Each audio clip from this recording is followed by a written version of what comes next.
അസ്സലാമു അലൈക്കും. ബിസ്മില്ലാ വൽഹംദുലില്ലാ വസ്സലാത്തു വസ്സലാമു അലാ റസൂലില്ലാ വഅലാ ആലിഹി വസ്വഹ്ബിഹി അമ്മാ ബഅദ്.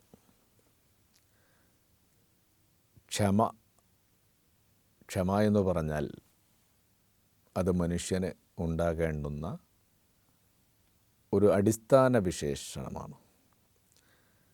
എന്തിനും ഏതിനും ക്ഷമ വേണം. ക്ഷമയില്ലാത്തവർക്ക് യാതൊരു രക്ഷയും ഇല്ല. ക്ഷമ എന്ന് പറഞ്ഞാൽ സഹിക്കുക, സഹനം. അതിന് വിശ്വാസി എന്നോ അവിശ്വാസി എന്നോ കണക്കില്ല. തൊഴിലാളി എന്നോ മുതലാളി എന്നോ ബിസിനസ്സുകാരനെന്നോ ഭരണാധിപനെന്നോ ഭരണീയനെന്നോ വ്യത്യാസമില്ല. ഇന്നല്ലാഹ മഅസ്വാബിരീൻ. അല്ലാഹു തആല ക്ഷമിക്കുന്നവരുടെ കൂടെയാണ്. മുത്തഖീങ്ങളുടെ കൂടെയാണ് അല്ലാഹു. ക്ഷമിക്കുന്നവരുടെ കൂടെയാണ് അല്ലാഹു. ക്ഷമ മനുഷ്യനെ സ്വർഗത്തിലെത്തിക്കും. അതും ക്ഷമൻ്റെ ഒരു നേട്ടമാണ്, ഗുണമാണ്. പരിശുദ്ധ ഖുർആനിൽ ക്ഷമിക്കുന്നവരെ പറ്റി പറഞ്ഞിട്ടുണ്ട്. ധാരാളം സ്ഥലങ്ങളിൽ പറഞ്ഞിട്ടുണ്ട്. ഇബാദത്ത് എടുക്കണമെങ്കിൽ കുറേ ക്ഷമ വേണം. സത്യം പറയണമെങ്കിൽ ക്ഷമ വേണം. വ്യഭിചരിക്കാതിരിക്കണമെങ്കിൽ ക്ഷമ വേണം. മദ്യപിക്കാതിരിക്കണമെങ്കിൽ ക്ഷമ വേണം. അക്രമം ചെയ്യാതിരിക്കാനും ക്ഷമ വേണം. നിൻ്റെ കണ്ണ്, നിൻ്റെ നാക്ക്, നിൻ്റെ മൂക്ക്, നിൻ്റെ കൈ, നിൻ്റെ അവയവങ്ങൾ മുഴുവനും അത് പരിശുദ്ധമാക്കി നിലനിർത്തണമെങ്കിൽ ക്ഷമ എന്ന വിശേഷണം, ക്ഷമ എന്ന വികാരം ഉണ്ടാകണം. അസ്സബ്റു നിസ്ഫുൽ ഈമാൻ. ക്ഷമ ഈമാനിൻ്റെ പകുതിയാണ്.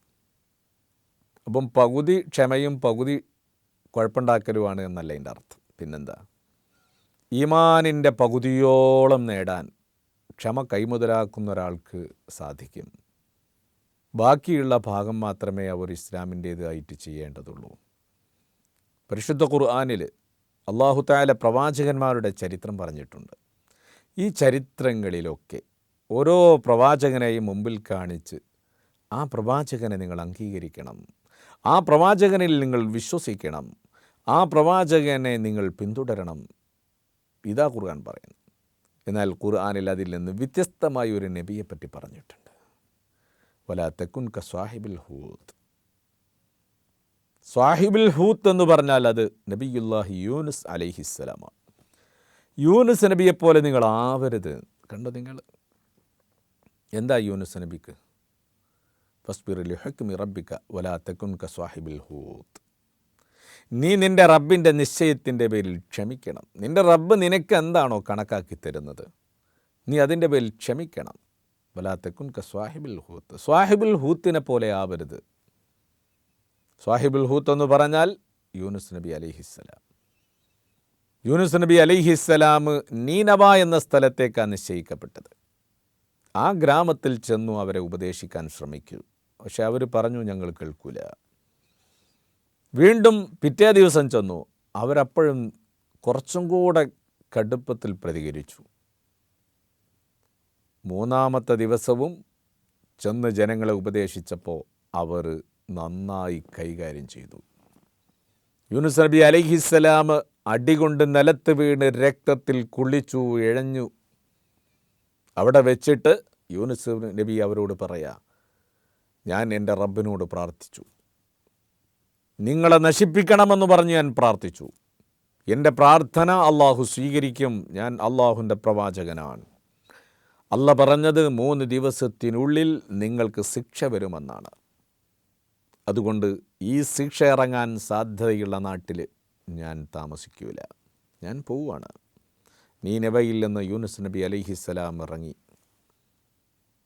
അങ്ങനെ നമുക്കറിയാം, സമുദ്രതീരത്ത് വന്ന് കപ്പലിൽ കയറി. കപ്പൽ മുന്നോട്ട് പോകാതെ യൂനുസ് നബി അലൈഹിസ്സലാം അവസാനം അള്ളാഹുവിനെ അനുസരിക്കാതെ ക്ഷമയില്ലാതെ ഒളിച്ചോടിയ ഒരു അടിമ ഈ വാഹനത്തിലുണ്ട്.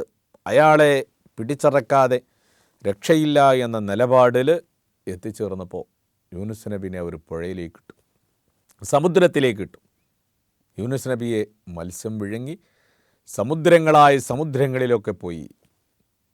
അവസാനം 7 ദിവസമെന്നോ 40 ദിവസമെന്നൊക്കെ അഭിപ്രായ വ്യത്യാസമുണ്ടെങ്കിലും സമുദ്രതീരത്ത് ആ മത്സ്യം പ്രസവിക്കുകയാണ്. വലിയ സംഭവമാണത്. ഏതായിരുന്നാലും യൂനുസ് നബി അലൈഹിസ്സലാം അവിടെ നിന്ന് ആ പരീക്ഷണത്തിൽ നിന്ന് രക്ഷപ്പെട്ട് നീനവയിലെത്തിയപ്പോൾ അത്ഭുതകരമായ ഒരു കാഴ്ചയാണ് കാണാൻ സാധിച്ചത്. അവിടുത്തെ ജനങ്ങൾ എല്ലാവരും നല്ലവരായി ജീവിക്കുക. എന്താ സംഭവിച്ചതെന്നറിയോ നിങ്ങൾക്ക്? എല്ലാ പ്രവാചകന്മാരും അള്ളാഹുവിൻ്റെ ശിക്ഷയിൽ നിന്ന് രക്ഷപ്പെട്ട് ജനങ്ങൾ ശിക്ഷിക്കപ്പെടുന്ന കാഴ്ചയാണ് ചരിത്രത്തിലുള്ളത്. ഈ ജനങ്ങൾ യൂനുസ് നബി അലൈഹിസ്സലാം നാട് വിട്ടു പോകുകയെന്ന് പറഞ്ഞ് ഇറങ്ങിപ്പോയപ്പോൾ ജനങ്ങൾ പേടിച്ചു. അവർ മൈതാനത്ത് ഒരുമിച്ചുകൂടി. അവർ പശ്ചാത്തപിച്ച് അവരൊക്കെ വിശ്വാസികളായി തീർന്നു. പക്ഷേ യൂനുസ് നബി ഇപ്പം അദാബ് ഇറങ്ങുമെന്ന് പറഞ്ഞ് ഒളിച്ചോടി.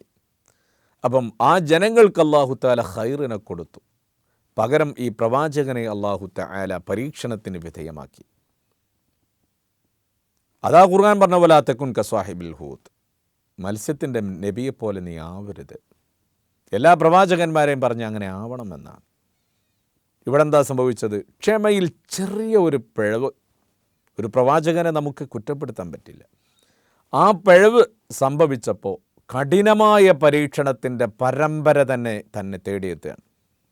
എന്നാൽ ജനങ്ങൾ അവർ സന്തോഷവാന്മാരായി മാറി. അപ്പം ജീവിതത്തിൽ സംഭവിക്കുന്ന ക്ഷമയില്ലായ്മ ഒരുപാട് അപകടങ്ങളിൽ നമ്മളെ എത്തിച്ചിട്ടുണ്ട്. ദാമ്പത്യ ജീവിതം തകർത്തിട്ടുണ്ട്. നമ്മുടെ വിദ്യാഭ്യാസ ജീവിതം തകർത്തിട്ടുണ്ട്. സൗഹൃദ ബന്ധങ്ങൾ തകർന്നിട്ടുണ്ട്. ബിസിനസ് തകർന്നിട്ടുണ്ട്. എന്തും ഏതും എടുത്തു പരിശോധിച്ചാൽ നമുക്ക് എന്തെങ്കിലും നഷ്ടങ്ങൾ വന്നിട്ടുണ്ടെങ്കിൽ അത് ക്ഷമയില്ലായ്മയിൽ നിന്ന് മാത്രമാണ്. ക്ഷമയില്ലായ്മയിൽ നിന്നേ നമുക്ക് ഒന്നും കാത്തിരിക്കാൻ നേരല്ല. എവിടെ ചെന്നാലും നമ്മൾക്ക് തിരക്കാണ്. ഒരു ബസ്സിൽ കയറാൻ പോലും നമ്മൾ എന്തെല്ലാം തിരക്കാണ് കാണിക്കാറുള്ളത്. ഉന്തും തള്ളും കൂടിയിട്ട് നമ്മൾ കയറും. ബസ്സിൽ സീറ്റില്ല എന്ന് ഉറപ്പാണ്, എന്നാലും തിരക്കണം. എവിടെയും മനുഷ്യർക്ക് സഹനമില്ലായ്മ ഇന്ന് ലോകത്ത് നാം കാണുന്നത് ഇതാണ്. നമ്മളെ ആക്ഷേപിക്കുന്നവനെ, കുറ്റപ്പെടുത്തുന്നവനെ, അക്രമം ചെയ്യുന്നവനോട് ക്ഷമ കാണിക്കണമെന്നാണ് ഇസ്ലാം പറയുന്നത്. ഈ ആത്യന്തികമായ സന്ദേശം ജീവിതത്തിൽ പകർത്തി നിലനിർത്തി കഴിഞ്ഞാലല്ലാതെ സ്വർഗം പ്രാപിക്കാൻ നമുക്ക് സാധ്യമല്ല. അതുകൊണ്ട് ഇനി നമുക്ക് ചിന്തിക്കാം, ഞാൻ എത്രമാത്രം ക്ഷമിക്കുന്നവനാണ്. നമ്മളെ പ്രകോപിപ്പിക്കുന്നതാണ് നമ്മുടെ പരിസരം മുഴുവനും. ആ പരിസരത്ത് നിന്നുകൊണ്ട് ക്ഷമ കൈമുതലാക്കി മുന്നോട്ട് നീങ്ങിയാൽ അല്ലാഹു തആല നമ്മളെ സ്വീകരിക്കും. അള്ളാഹു നമ്മളെ അംഗീകരിക്കും. ഇന്നല്ലാഹ മഅസ്വാബിരീൻ, അല്ലാഹു തആല ക്ഷമശീലം ഉള്ളവരോടൊപ്പമാണ്. അള്ളാഹു നമുക്കൊക്കെ ക്ഷമ നൽകട്ടെ. ആമീൻ. അസ്സലാമു അലൈക്കും വറഹ്മത്തുള്ളാഹി വബറകാതുഹു.